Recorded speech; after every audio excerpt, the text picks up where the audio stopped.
Breaking news now. The China summit gets ready despite the Israel-Gaza conflict.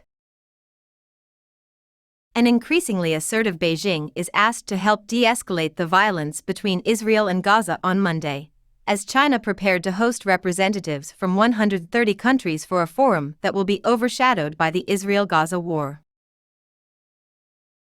Vladimir Putin, president of Russia, will be making his first trip to a major global power since his country's invasion of Ukraine led to widespread international condemnation and isolation. The BRI is a key project of President Xi Jinping to extend China's global reach, and its 10-year anniversary is being celebrated with a gala event in the Chinese capital.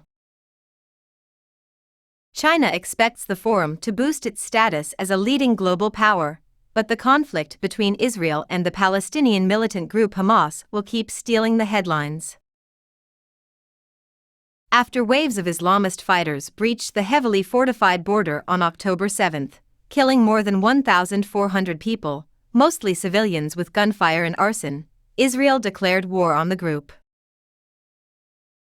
More than 1 million people have fled their homes in the Hamas-ruled Gaza Strip as a result of the heavy Israeli bombardment, creating scenes of chaos and despair.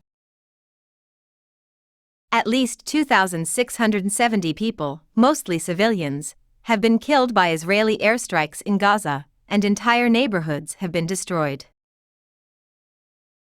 Foreign Minister Wang Yi of China has criticized Israel for going beyond the scope of self-defense, demanding that it cease its collective punishment of the people of Gaza.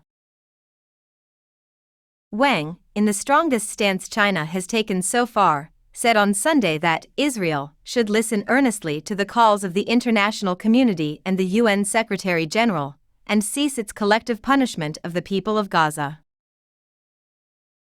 Western officials have criticized Beijing for not naming Hamas in its statements regarding the conflict between Israel and Gaza.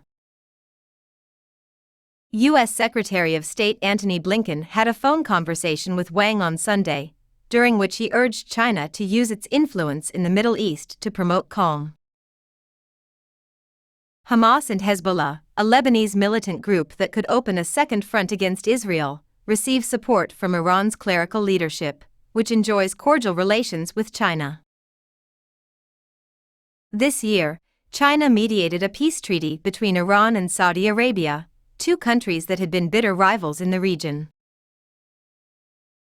Chinese state media CCTV reported on Sunday that Beijing's special envoy Zhai Jun would travel to the Middle East this week to promote peace talks and a ceasefire in the Israel-Hamas conflict. At the BRI summit, Beijing can portray participation as a show of support for its position, according to Neva Yao, a non-resident fellow at the Atlantic Council's Global China Hub. Any head of state that attends the summit, it's almost as if they agree with Beijing's positions on these global issues, according to her. Several heads of state have already touched down in Beijing for the start of the two-day forum on Tuesday.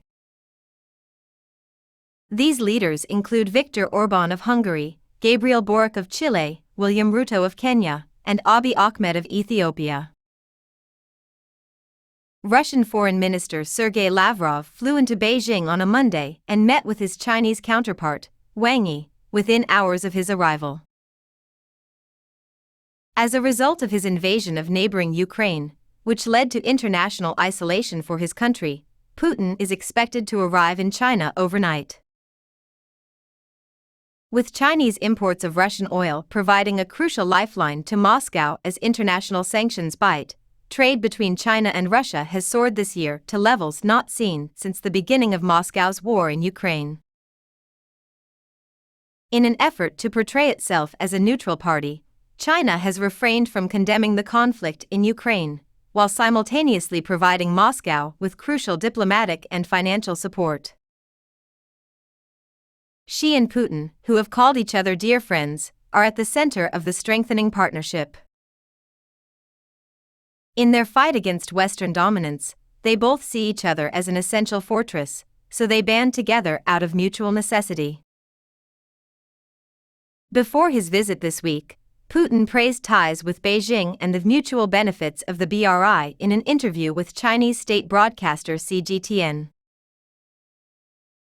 President Putin pointed out that a multipolar world is taking shape, and the concepts and initiatives put forward by President Xi Jinping are highly relevant and significant, according to CGTN.